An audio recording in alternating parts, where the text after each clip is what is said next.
Please allow me to introduce Robin Russells. Robin has previously worked with Destination Canada. He's now a strategy consultant for tourism stakeholders. He has many years of expertise and experience in marketing and storytelling applied to destinations. Robin, would you like to add more information to your introduction? Sure. Thanks, Margot, and good morning, everyone. Thanks for tuning in today, and a big thank you to Destination BC and the team at Synergy for the opportunity to speak with you today. Just real quickly on my background and sort of why I'm qualified to speak a little bit on the topic to all of you today. As Margot mentioned, my background is marketing, communications, PR, brand strategy with a focus within the tourism industry. So previous to starting as a freelance consultant, I spent 7 years with Destination Canada and two core roles. One, U.S. marketing manager, managing their integrated campaigns in the U.S., and then a global role within media relations and public relations. My focus is around sustainable community-based tourism and really around understanding what that looks like in concept, but more importantly, how do we implement those concepts into marketing communications and storytelling? I've had the great opportunity to work with every province, territory, major city, and a whole host of communities across the country. And as part of that, to be able to uncover and share stories from each of these communities has been a very rewarding, but and also a great learning experience for me. And so for today, it's really around sharing a little bit about what I've learned, and in the hopes that we can really inspire and equip all of you with some approaches and philosophies around storytelling, with that direct correlation to sustainability and ultimately around helping to support resilient communities. So that's a little bit about me, and Margot, I'll throw it back to you to continue on. Thank you, Robin. So what can you expect for the next hours? Well, we have a pretty action-packed agenda for today. We'll dive a little bit into marketing and storytelling definitions and foundation. What does marketing mean applied to climate resiliency, and what is storytelling applied to climate resiliency? So sometimes those terms are a little bit misused or overused, and we would like to give you a bit of a clarity on those terms. Then we'll move on to story development and approaches. So a little bit of advice, bullet point style on how to develop your strategy when it comes to storytelling. Then a few examples of successful storytelling in BC. And Robin will dive into a case study that he has done in Alberta. Very, very interesting cultural journey in which he will tell you all the development of storytelling applied to Indigenous communities. We'll also have to close our session today, a little bit of a Q&A session in which we will be able to ask all your questions to Robin. So marketing and storytelling, what does it mean? Definition and foundations. In this section, we'll explore how effective storytellings can help your communities, your business, your destinations in communicating their climate adaptation journey while strengthening the destination appeal. And most importantly, how to keep the authenticity of the place you are in. First and foremost, what is storytelling? Storytelling is the art of telling or writing stories using words of actions. Storytelling has been part of human communication since time immemorial. We are doing storytelling in our day-to-day life. Everyone has a story to share. So storytelling is about using a narrative to encourage people's imaginations, to convey specific messages, and also motivate people to discover and protect the place they are in. So here we are talking about your visitors. So storytelling is also about creating an emotional connection. It's not only about a transactional message that is going from point A to point B. It's really about authenticity, genuineness, and emotional connection. And this aspect of storytelling is really important into climate resilience. So storytelling is not just about the visitors, it is, but it also includes your residents, the communities that make your destination what it is, and the different stakeholders, the different industry that evolves into your destinations. So I'm going to pass it back to Robin to tell us a little bit more about the power of authentic storytelling. Yeah, thanks, Margot. And yeah, we just wanted to kick off a little bit more in this section, just really anchoring in authenticity and the importance of being authentic across storytelling. Included this book in particular, and it was influential at the time because it was part of a greater shift, maybe back in the late 90s, at least from a business or marketing standpoint, that really sort of emphasized in a really competitive market, sharing and creating authentic, engaging, and meaningful experiences or stories really creates those emotional connections with audiences, which ultimately lead to sort of long-term success. And Margot spoke to the fact in the previous slide that storytelling around a key principle is around creating emotional connections with travelers. That's really what we're looking to help inspire here today. And just again, just really knowing that authenticity is that core element throughout, and will really be that key component to impactful storytelling. So just wanted to sort of start on this one here. Moving on to the next slide.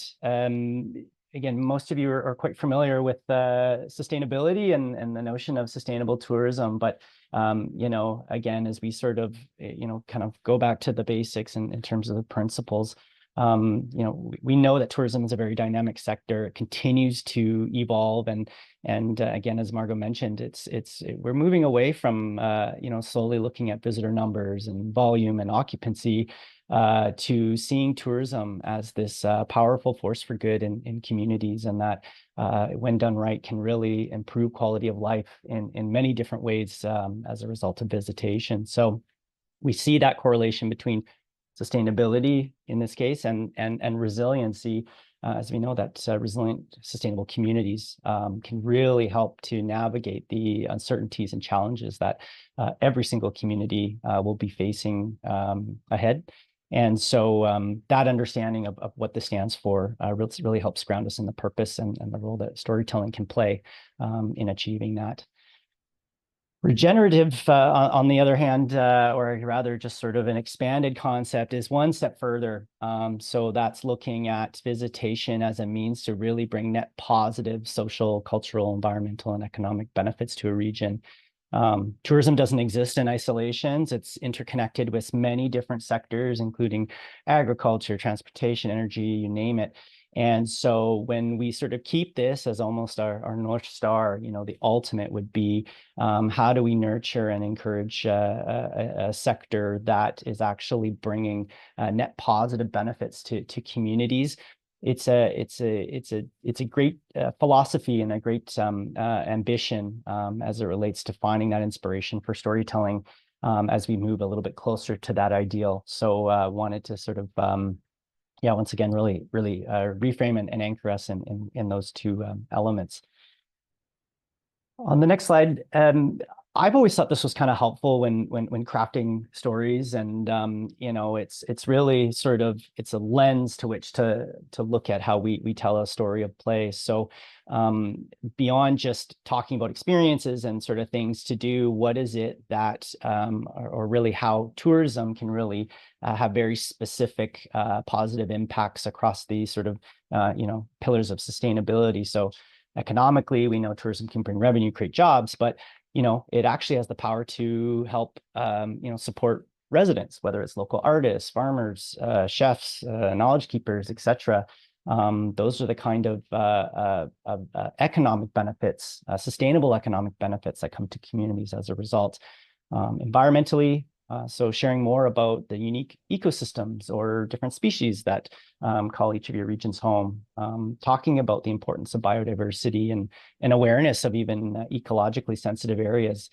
Talking about stories like that for visitors help give a little bit more purpose to why they're visiting and a little more detail into the ways that make a region really unique. And then social, cultural, those can either sort of be blended as a pillar or even distinct on their own, but certainly culture in the way of sharing, traditions and history, indigenous culture in particular, really, really powerful way for us to sort of look at talking about that character of place. And then, socially as well, what are the kinds of stories that really emphasize the diversity, the inclusivity, the uniqueness of the people that call these places home? How do we speak to things like, as a result of local festivals, farmers markets, communities art programs, these types of things? How can tourism help enable those social benefits as a direct result? So again, these are all pretty foundational principles that you're all familiar with, but I've always just sort of found that sort of, linear or almost structure is a helpful way for us to think just at the outset how we might want to look at defining our stories of places we go.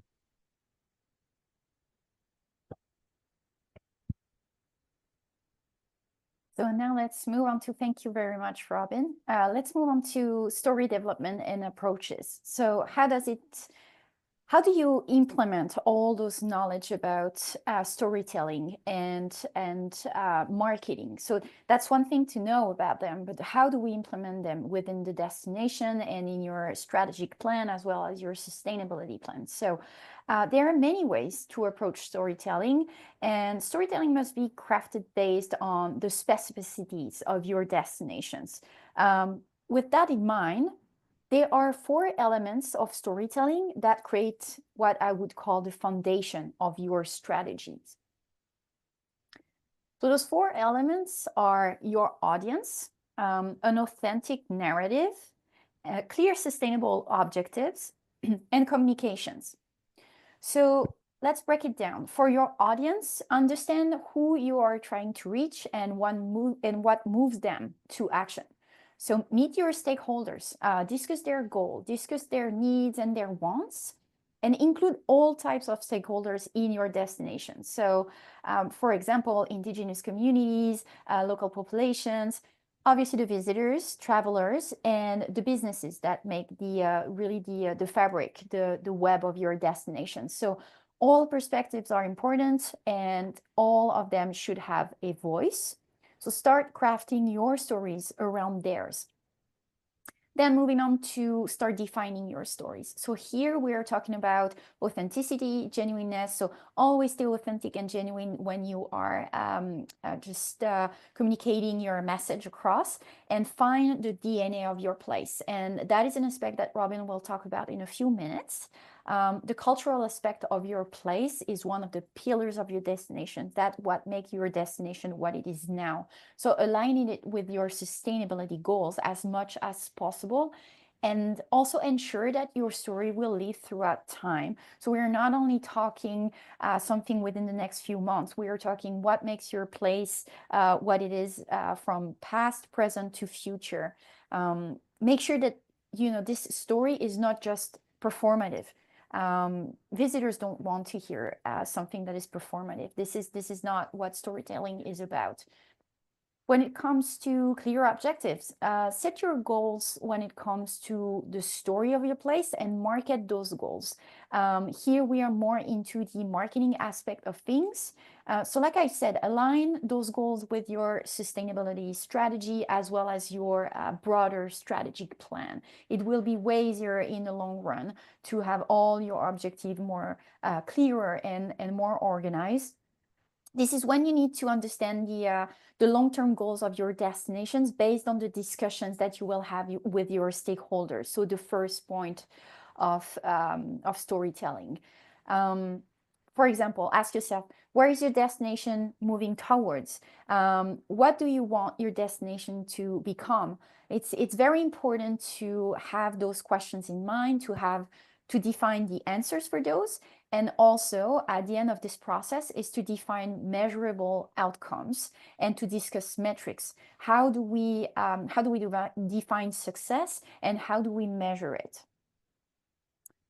The last part is all about communications. So how do you get your message and your story across? For this, you will use, social medias, Most of you have websites, newsletters, any channel, of communications that fits your audience.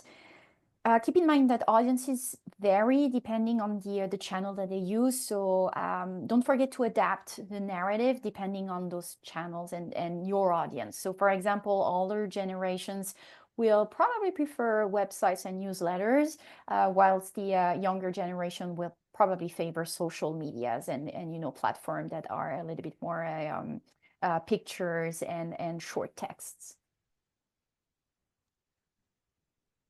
So we just saw the 4 elements of storytelling. Now let's discuss the 3 principles of a good storytelling. So I would like to emphasize the importance of leading with honesty and transparency. We have said it a lot since the beginning of this presentation, and it's really because these are the pillars of storytelling. So this approach not only creates trust, but it also encourages open dialogue within your stakeholder, within the destination. So always lead with honesty and transparency. It's also very paramount to give a voice to the challenges encountered by your destination. This can seem a little bit counterproductive, but it will make for a more authentic and vulnerable story. So every destination encounter challenges, and this is something I would say normal. So it's always better to talk about them rather than just gloss over those challenges. Challenges are the way we learn. Success is great, but challenges we learn and improve from, and your stakeholders may benefit from knowing that we don't always do things perfectly, and collaboration is important. And by creating those transparency and those links and bridges between all stakeholders in your destinations, that is how you will make a stronger voice and you will make a more genuine story. As a last point, make your story relatable. Yes, this aspect really helps bridge the gap between you and your audience, and it allows for a stronger connection. With relatable stories, the visitors knows exactly what is happening in your destinations, and they really like to know how they can help and how they fit in your destination. So it makes for a more human aspect for your destination. So as I said, Robin will now talk about the cultural DNA of the place. So Robin, I'll pass back the mic to you. Thanks, Margot. And so we wanted to lean in a little bit to that second element of those of impactful storytelling in terms of defining your story. And Margot's right. There's lots of different ways you can share and develop and enhance your story. Storytelling is an art. And there's lots of different ways to do it. But this was an approach that I found that it's quite effective, or at least in terms of helping to define your story. And that's what we're calling the cultural DNA of place, using this sort of interesting definition that speaks to cultures, not just around sort of museums or art galleries or even specifically Indigenous culture, but it's actually much broader than that. That really looks at how people, a community, have existed, and their rituals and lifestyles and things they do as that community. Working to define what that is a really powerful way to shape and differentiate each community. We have sort of structured some in the next slide some pillars on how this can be done, but maybe just quickly back to the last slide before we get into that one, if that's okay. I just thought we could sort of just maybe continue on a little bit with this, and that that notion that if we can start to uncover and define more of that deeper story of place, really helps enable that meaningful exchange between visitors and the destination. So I use an example of a piece of, let's say, an article that's around the top 10 Instagrammable moments of let's say, a region or a place, versus say a long form article that might explain a little bit around sort of unique sort of cultural characteristics or even the geography or climate of a region. For a visitor that's really looking to understand and really, you know, engage and learn from the destination they're in, having those definitions of what your community stands for and what makes it so special and unique allows you to be able to put that into different formats. Whether, again, if it's a social media post and a media pitch, a print ad, those types of things, looking to sort of bring all those elements together in a way that can be easily defined. I always sort of use the sort of prompt to think like a journalist. So as you're defining what your story is, and certainly in relation to sustainability and resilient communities, you know, go deeper, use those pillars of sustainability, know that, you know, the story of place is really a sum of lots of different stories and unique attributes that can be sort of woven together in one big story or broken to parts into little smaller examples. And so, you know, even acknowledging that not all community stories are always positive. You know, there's definitely some power in talking about community struggles or challenges or things that communities have overcome or in the process to it. But part of that, you know, showcasing that authenticity in the form of storytelling really can kind of speak to future ambitions for a destination. What are the innovations? What is the leadership that's happening in the community level that not only visitors will find appealing, residents will also see a sense of pride and identity as part of that. So kind of thinking again, sort of culture is the sort of broad term is a really helpful place to start when looking to define what that story is in relation to sustainability. So on the next slide is sort of a number of different categories. There's could be more of them and some maybe more relevant than others for each community. But these are sort of starting off points. So how do, as a destination, region, or even a business, you know, look at things like the natural environment, you know, climate, geography, those types of things that make a region very distinct. Obviously, things like living traditions. How does the community and the people express their local culture? You know, some annual traditions, those types of things. You know, jumping down, local characters. Every community has them. Those quirky individuals, the entrepreneurs, the elders, anyone that in the community that are helping to sort of bring that spirit to life through individual characters. Those are really, really powerful ways to develop and share what makes each region so unique. And the last one, you know, modern identity. Again, that sort of speaks to this transition, sort of future forward look at the ambitions of a community. You know, one that I worked on a couple of times is Victoria, as you know, obviously a wonderful place to visit, has so much in terms of the, you know, tourism infrastructure, great experiences, you know, appeal in the broad sense of it. But our one of the pitches we developed was actually talking about the work they're doing in ocean sciences. So it's actually a sector specific element, but also is a defining contribution to Victoria, in that there's innovation that's happening around technology in the oceans, monitoring, you know, everything from migration patterns of whales to earthquake detection systems to autonomous boats. All of these sort of elements may not necessarily be specific to a visitor's experiences, but it does speak to you know, those future ambitions and the kinds of people that are calling Victoria home. And that's sort of one quick, you know, and simple example, but it's again, sort of thinking sort of outside just the tourism sort of sphere, and what are these distinctive elements that are really helpful in shaping that unique story for each of you.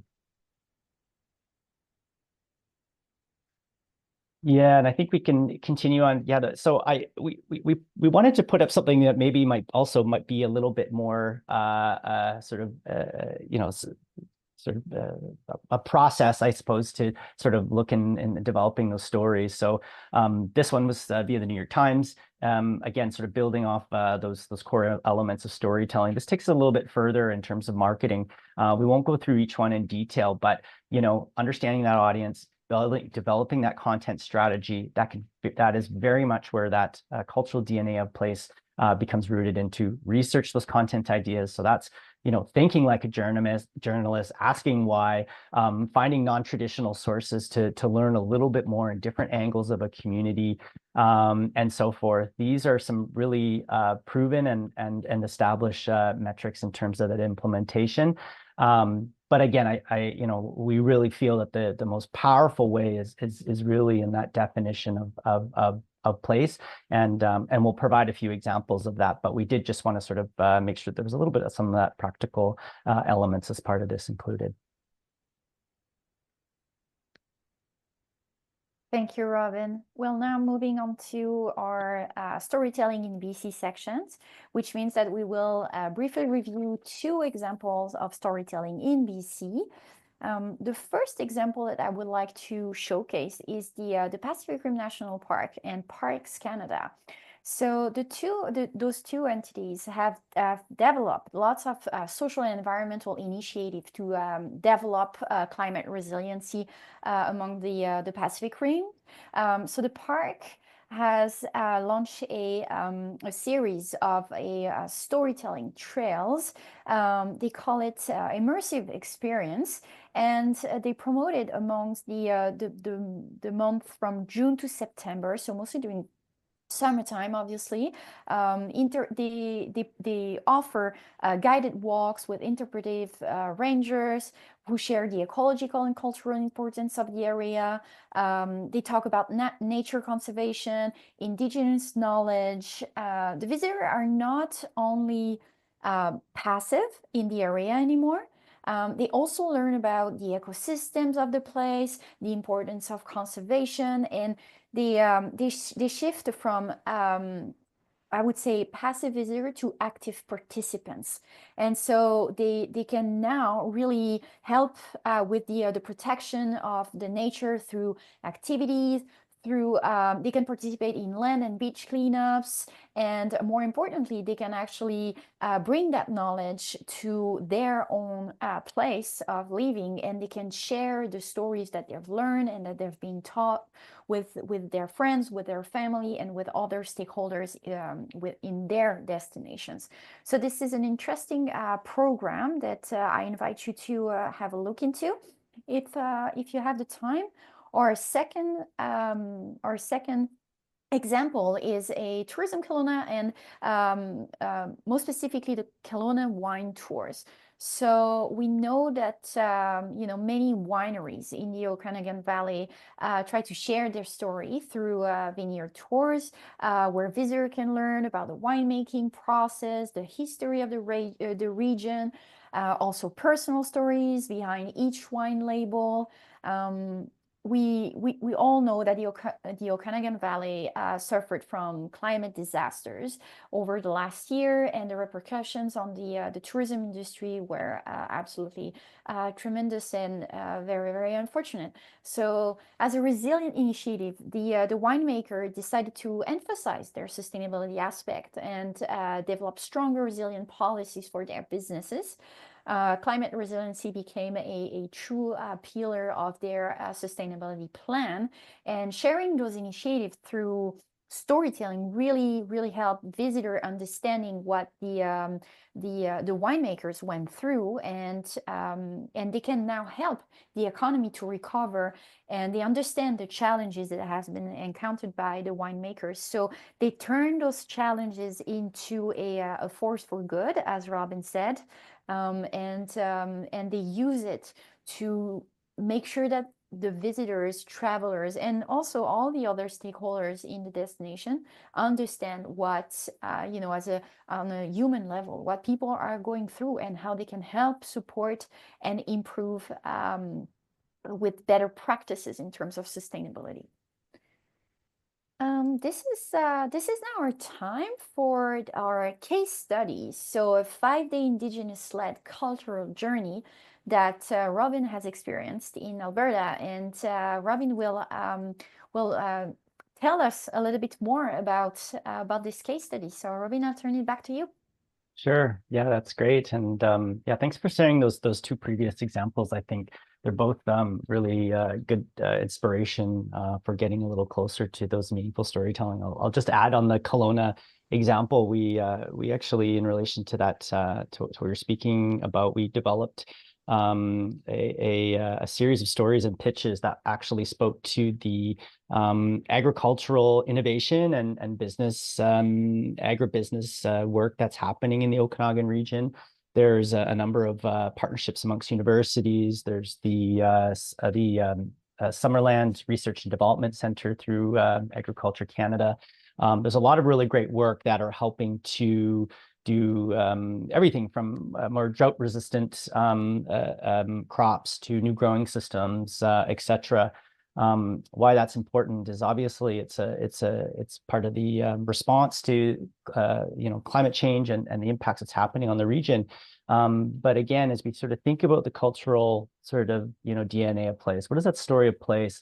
It's really demonstrating that there's a lot of passion and innovation that's happening in the Okanagan, and for the people there that are looking to adapt and find new ways to be able to share what they're so proud of and are able to share with the rest of the world. So it's just one of those sort of non-traditional storytelling opportunities, but again, it's really around speaks to the character and that sort of future focus of the region, and our province is full of those types of stories. So anyway, yeah, I like both of those two case studies, and could probably talk more about all of them. But anyway, on to this case study. And so this program is an interesting example, and so it really was where I was able to help sort of design and implement a program really rooted in authentic storytelling of place, looking to define and build a better understanding of how tourism can actually benefit communities in not just economic ways, but social, culturally, environmental. So the name of the program was Media Roadshow. It essentially brought together those principles of community-based tourism and really that notion of how tourism can improve quality of life.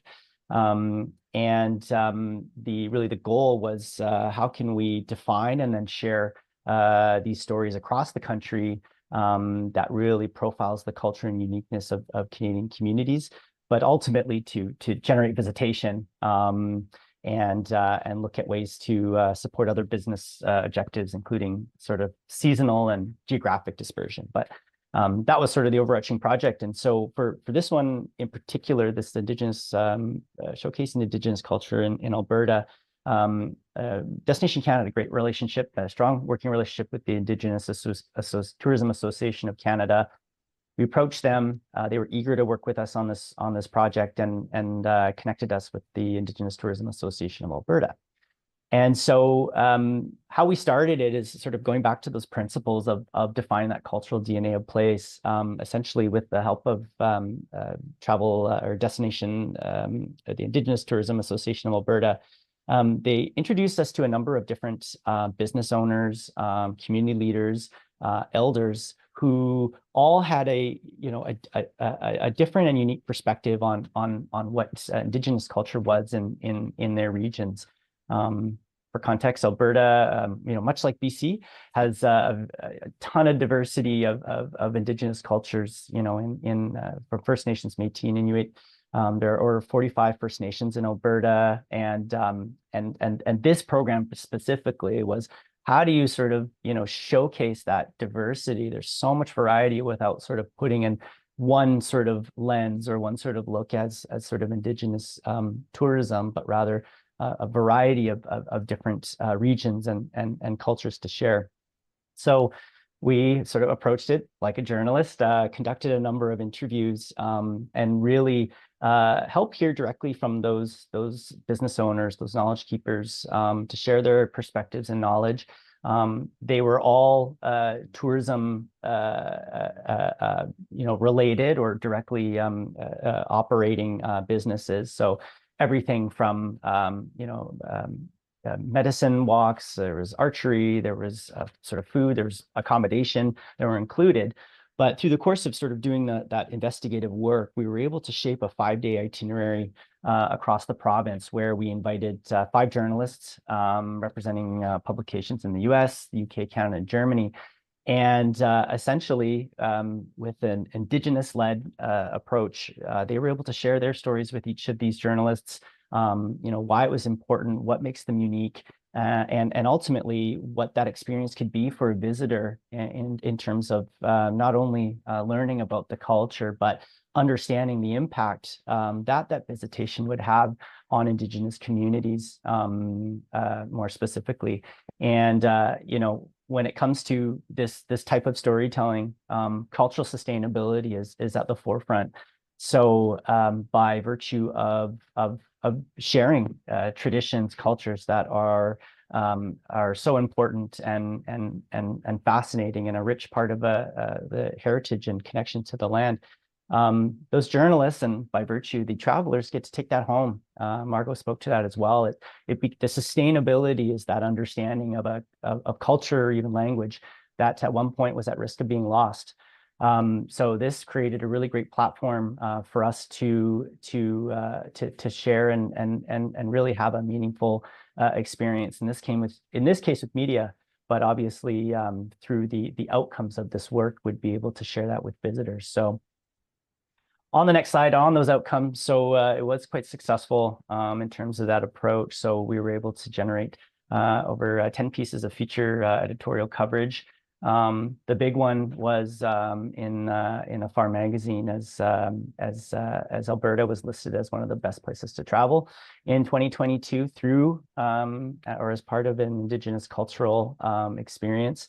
And the story didn't stop there. We created these stories and all of the different assets, the profiles, the biographies on the individuals they met, and a number of assets. So photography and video is part of it as well, with the intention that the story or even this way of sharing this doesn't sort of stop at the end of this media tour, but rather we shared all of the assets with Destination Canada's team, Travel Alberta's team, but as well as all the international offices that are looking for really inspiring stories related to culture. So it was a great success. We ended up producing 3 additional Indigenous road shows in different regions across the country.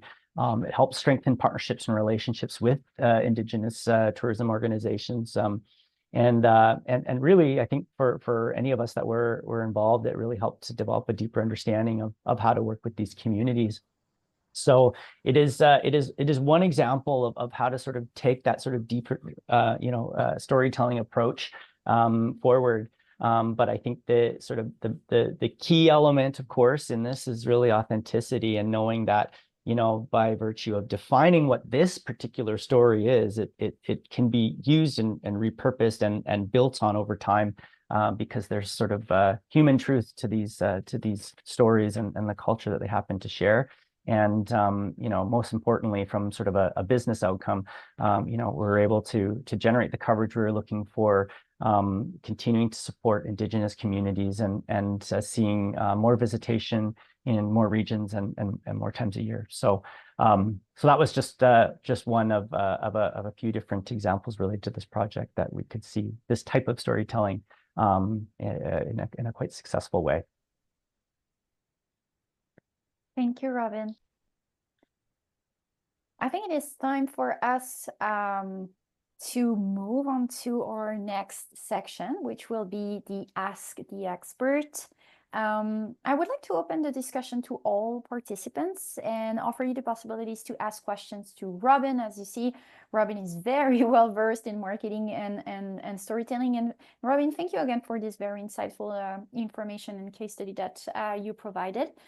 So I will give a few seconds and a few minutes for people to either place your questions in the chat or feel free to open your mic and ask your question directly to Robin.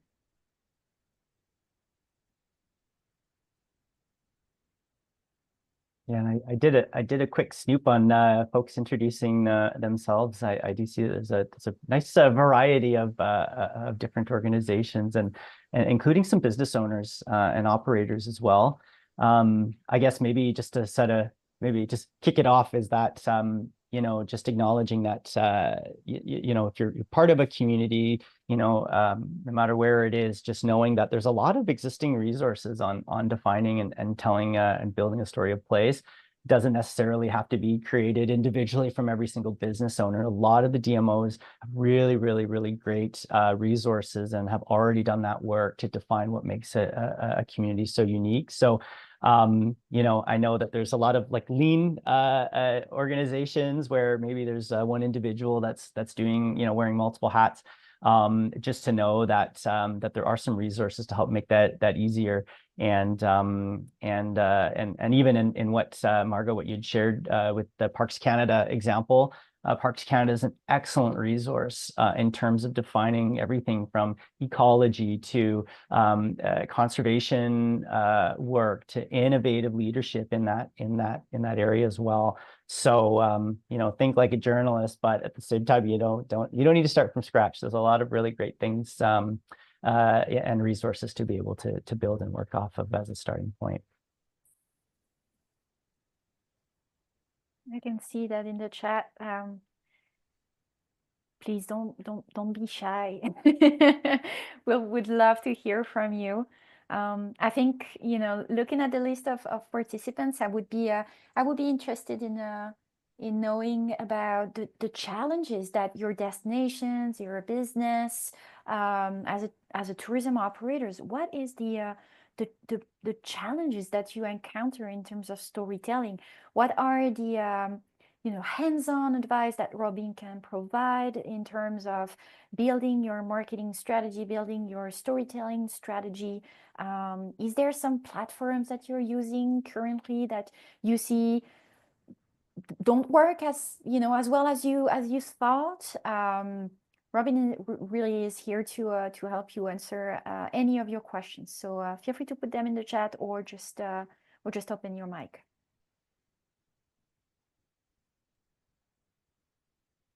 Yeah, one key principle that I learned early on, and it's kind of used in the realm of marketing in a lot of different ways, is the idea of create once, publish everywhere. So that kind of goes back to that definition of story. It's not that you need to create 10 different social media posts and then an online article and all these sort of different. You can create one and adapt it to different formats. And again, just sort of rooting in that authenticity. So I don't know if that's helpful from the sort of implementation, which I think, you know, there's one thing to sort of say, here's who we are as a community or region. Here's what we stand for. These are the distinguishing characteristics. But there's another thing to actually be able to get that in front of prospective travelers. So yeah, just a kind of a frame of ways to sort of pull these, almost see them as ingredients that you can sort of pull from and use into individual, say, posts or within presentations and whatnot. So yeah, if that's helpful as well. And of course, there's a lot of really great you know, tools out there, and I mean, obviously, AI is one that's fast and furious in every single field and every single way. I would, you know, personally, I would encourage everyone to get familiar with any sort of AI related tools. It is going to be helpful in terms of something that's quite complex, like a destination story, to be able to play with different ideas and do some concepting and etc. as part of that. So. Robin, there's a few questions in the chat actually. Great. So we can start with questions from Laurel, excuse me, Laurel. As smaller communities become busier and more developed, what are the best and maybe the worst strategies or examples you've seen to help with genuine storytelling during this change and help retain the deeper community character in its modern identity? And it's a question. Yeah, it's a great that's question. a great, excellent question. Yeah, I would say, you know, make it more about the residents than the visitors per se. There was something you know, there was a whole section of the elements of understanding your audience. And one of the things, even through a lot of the great work that Destination British Columbia is doing, is really focusing on the right type of traveler. And so that's not necessarily, as we say, around getting any kind of visitor that, heads and beds kind of thing, but that, you're looking for a values-based traveler that will spend maybe more time in your destination and support more local businesses. They're not necessarily, day trips or whatnot, because there is a little bit of friction with some communities in and around that. So I would say, center in on what's important for your community. That work is, probably either already done or pretty accessible. And then define what kind of travelers you're looking for. Who are they, where are they from, and what their values are. That will help make sure that that interaction that you have amongst who's visiting is the type of outcome you're looking for from that visitation. And appreciate that's easier said than done sometimes, but that would be sort of my first start, anyways, to that challenge. Yeah. Thanks, Robin. We have another questions from Shayla. Thank you for the example from Kelowna Wineries. Could you suggest some ideas for a restaurant to share a story around sustainability, place, and community? Good one. Yeah. So, I would say, just start off in terms of format, like a pitch. Like come up with a pitch, come up with a document that sort of tells that story about the restaurant. That's where you can act like a bit of a journalist in terms of not just what's on the plate, but how did it get there? So if there's anything from locally sourced food, maybe you want to talk about the farm or the farmers or the process, where those sources come from. Place, maybe it's geographical, talk about where the restaurant is situated and a little bit about those unique aspects as well. Community, I think that can go a whole bunch of different ways, but everything from talk about the owner of the restaurant. They may have a really compelling story and that was rooted in tourism. Perhaps you want to feature some of the workers in the restaurant. Maybe they're long-term locals, maybe they just moved to the region, but those are really, they are the community, they are the residents that, benefit from visitation to this particular restaurant. And so what that does is it not only, gets awareness for those distinguishing, characteristics of a, let's say in this case, a restaurant, but helps the visitor, and probably by connection, local residents who may not know as much about, the restaurant's sort of, DNA or sort of story. And helps them create a deeper connection as why this place is special, and we'll likely have them talking more about it after they leave as a result of that. So do a bit of research on the, where some of those pieces come from and the sort of background story, and that could be a good start. We have a question from Carmela that is asking, do you have tips for communities that are just starting to get into tourism? Well, I think from a storytelling point of view, it would just be again sort of what is it that your community, what are the values, what are the sort of the history, heritage, why is it there, even as sort of again sort of historically.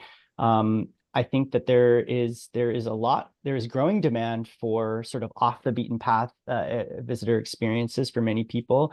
Certainly over tourism and similar are top of mind amongst travelers. But to have that enriching experience sometimes is going to a place that's not necessarily a polished, export ready destination. There can be a ton of charm in a community that hasn't been maybe formally developed. So I would sort of say, just sort of think about what that story is, and share those unique sort of anecdotes, those quirky little things, maybe the cafe or the bakery or something like that have some fun stories, to be able to pull that out. And I would say that once you sort of have that foundation of who you are as a community, that's the first step to generating interest and appeal to get people to come by and spend more time there. Robin, you were talking about AI a little bit earlier on, and Liz is asking, how do you use AI and maintain authenticity, and which platforms do you use? So, there's one thing of using AI in terms of generating your content. I think that's sort of one of many sort of applications, at least when it comes to, say the likes of ChatGPT. But I think what it can really help do is almost, brainstorm on and give you prompts of sort of filling in the blanks. So let's just say you were to sort of put in some of the concepts that we spoke about today, and then share a little bit more about your community or your region. What AI can do is help that sort of discovery process, in terms of, what is it that, you maybe haven't thought of, or some other elements in terms of building building what that story is. And if you're worried about authenticity in terms of, sort of, generated AI generated content, you can always write it yourself. In fact, I would encourage that. Use it as a tool, as just that, not in terms of the creating the output, because you'll allow a little bit more of that human element when you write it, or whoever on your team writes it. I do use Chat GPT. I find that you can, take a lot of information and be able to summarize it in a way, especially for communities and regions where there's just so much to talk about. How do you sort of delineate that? It can help structure your thinking. And then the other one I use is Claude AI. That one is great for writing and less of like the all around sort of tool, but gives really great prompts on how to sort of structure everything from strategies to speaking points, things like that. So again, it's sort of what you make of it, but I would just sort of say use it as a way to be creative and explore different topics, and hopefully that's a helpful way to sort of utilize it. Thanks, Robin. We have time for one more questions. Please, I just want to let you know that all your questions are noted and recorded, and we'll try our best to have Robin reply to them after the workshop if we cannot address them now. So Robin, last question. Can you speak about balancing tradition and modernity for Indigenous communities, as integrating traditional storytelling methods with modern platforms requires careful navigation to maintain cultural integrity? Oh, brilliant. That's such a good question. Thank you for asking that, Jamie. Yeah. And yeah, if I didn't emphasize that off the top of my examples, let me be sure to do that here. It's allowing Indigenous peoples to share their story. I think there's a really important nuance to sort of hearing and learning from Indigenous peoples, their traditions, and sharing it as a non-Indigenous person, or even via, various these platforms, versus having Indigenous people share their stories, which is actually where we need to be in terms of ensuring that, integrity.